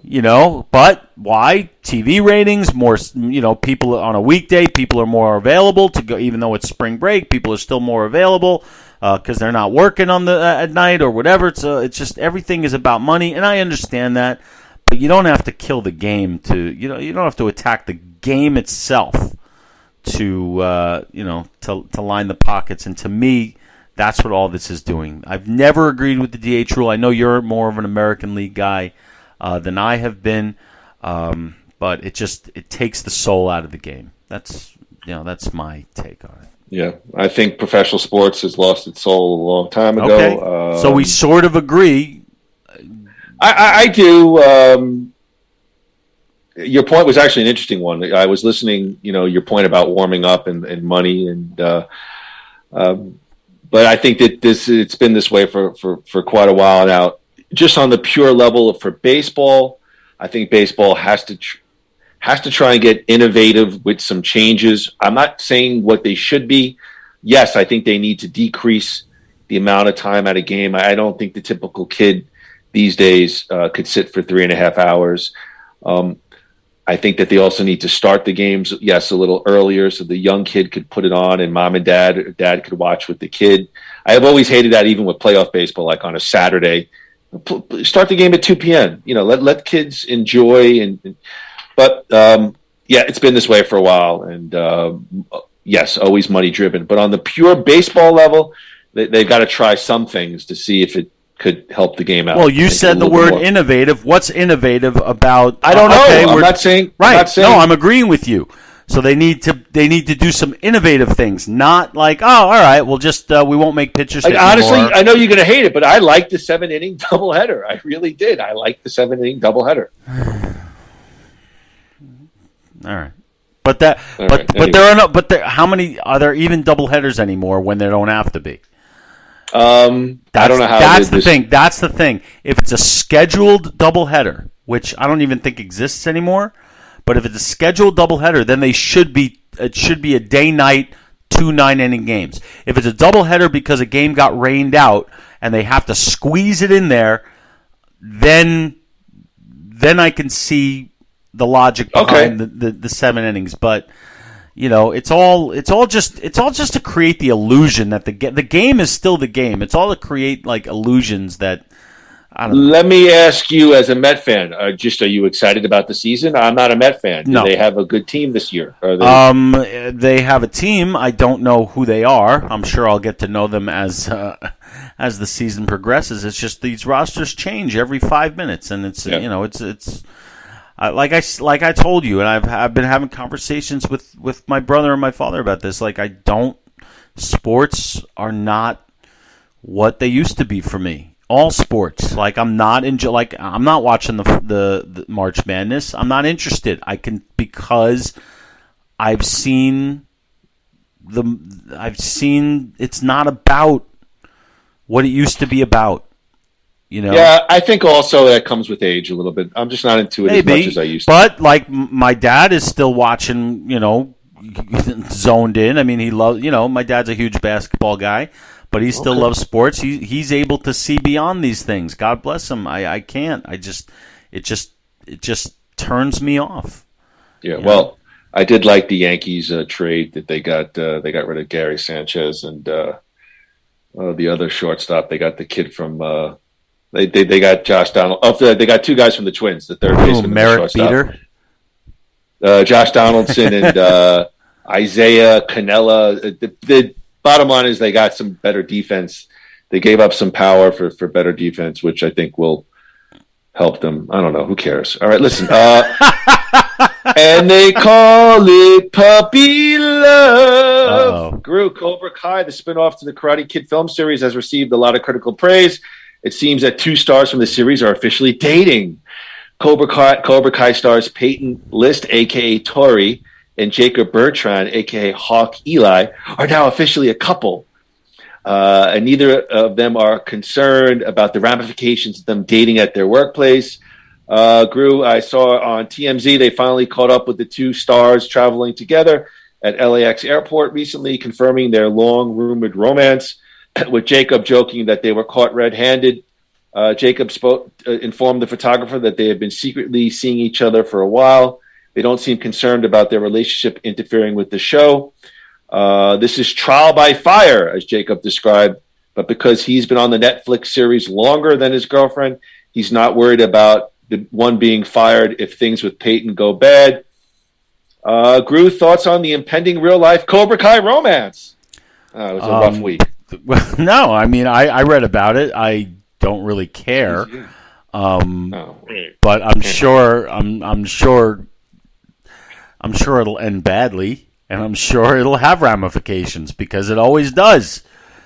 But the good news is that if it does go badly, either one of them can be written out of the show very easily, because the show is very rich with characters, I think. But I always say don't shit where you eat, and everybody in Hollywood seems to do it, and maybe that's why people can never stay together in Hollywood. And I'm sure this will end up the same way. Sorry to be a cynic, guys, but these have a funny way of ending. The next time either one of them is on a new set of a new show or a new movie, and they meet a new guy or a new girl. That's just what happens. So this is definitely trial by fire, and it definitely will not end well. Can't see it ending well. Well, hold on. I had a clip all queued up, and now I lost it. Uh-oh. Son of a bitch. Hang on. Son of a bitch. Is it a YouTube clip?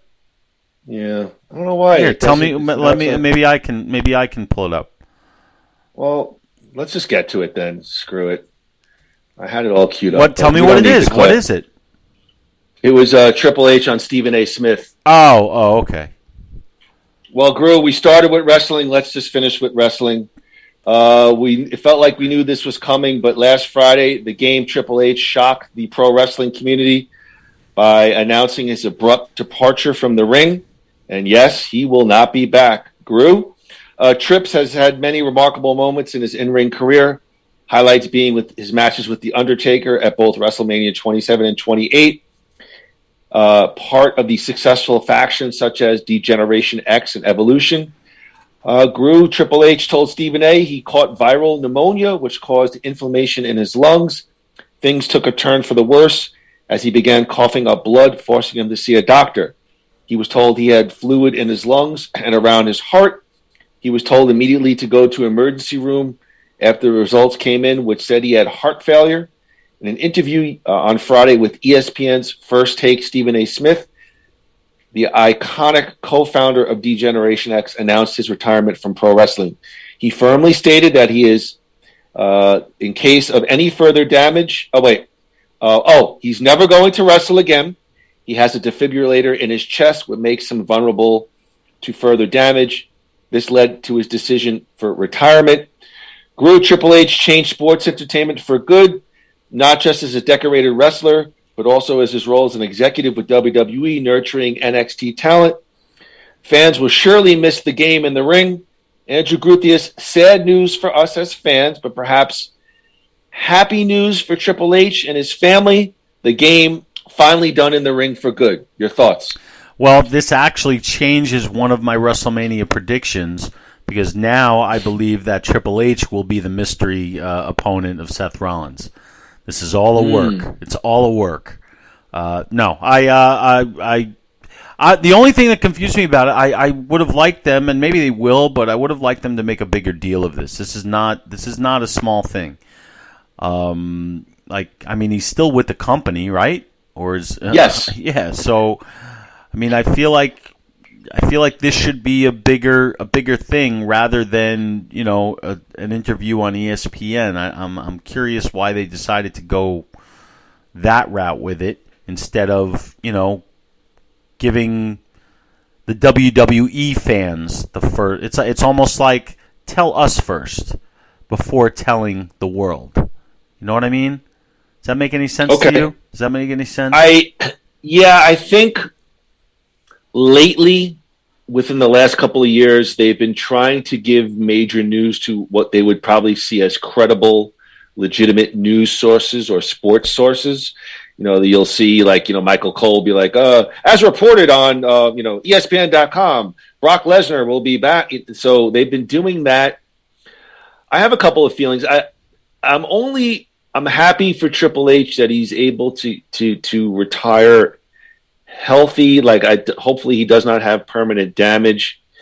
I am sad for anyone who has to go not on their own terms. Mm-hmm. Meaning, I think Triple H probably would have preferred even just that one match, that one final moment in the sun in front of fans. So I am sad for that. I'm happy that they caught everything before it became, perhaps he said on ESPN, I mean, his heart levels were at almost single digits. In, let's say, a normal person is 35. He was at 9. I mean, he was, it was really, a dire situation. Listening to your comments, I am only wondering, Triple H acknowledged that he is definitely not going to be working quite as feverishly as he has in the past, that he now has wants some more quiet time with the family, which I'm happy for. But as has been speculated on the internet, it seems like there's been a de-emphasizing of Triple H in the WWE hierarchy. Obviously NXT, which he created, the black and yellow brand, has been completely revamped by Bruce Pritchard and Triple H, now run by Shawn Michaels, ironically enough, NXT 2.0.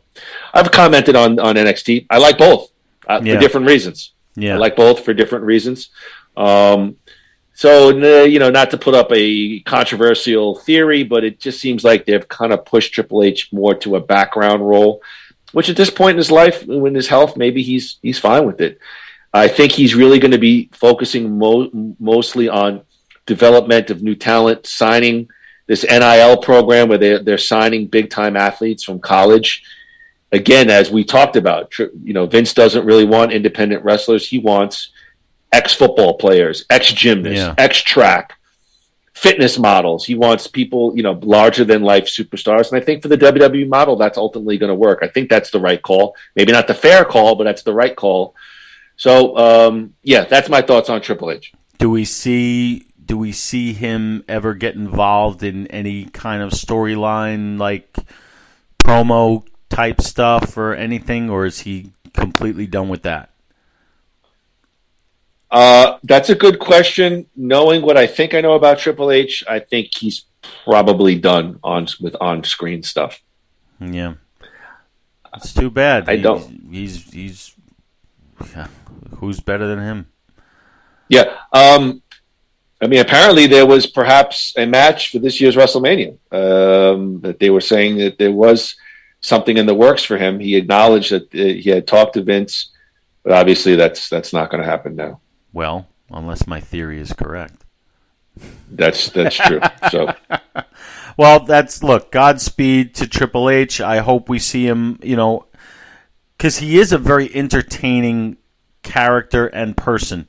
And you know what? I love seeing him in the ring just talking. I love seeing him being a part of it.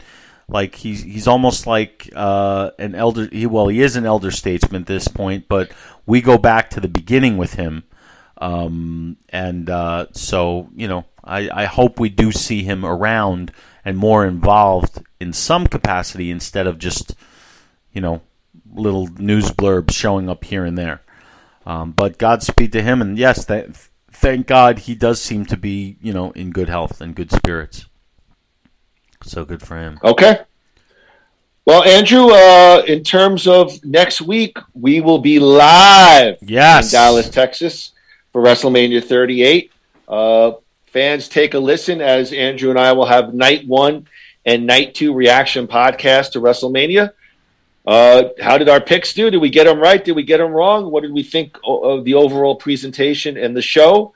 So next week we'll have Night 1 and Night 2 of WrestleMania 38. We'll give you our thoughts on the show.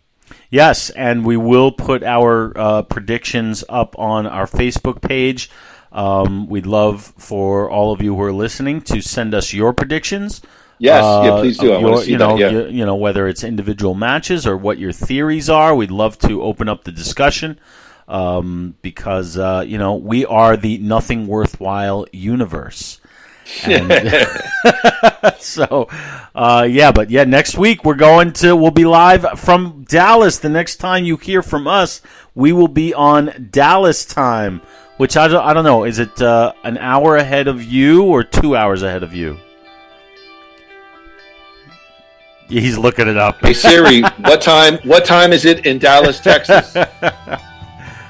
What does she say? 1:47 p.m., so it's 2 hours ahead from me. All right, and it's an hour behind me. So, yes, Lord. But next week, we are live from Dallas, Texas. It is WrestleMania weekend, Night 1 and Night 2. We will be coming at you with at least 2, possibly 3 shows to talk about. Yes, we are breaking the bank for you guys.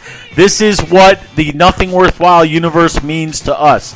So next week, be with us. If you can't be there in Dallas with us, be there on the computer with us because we will be with you, representing you in Dallas for WrestleMania. And until then, folks, 1, 2, 3. Rip 'em. Whack, whack.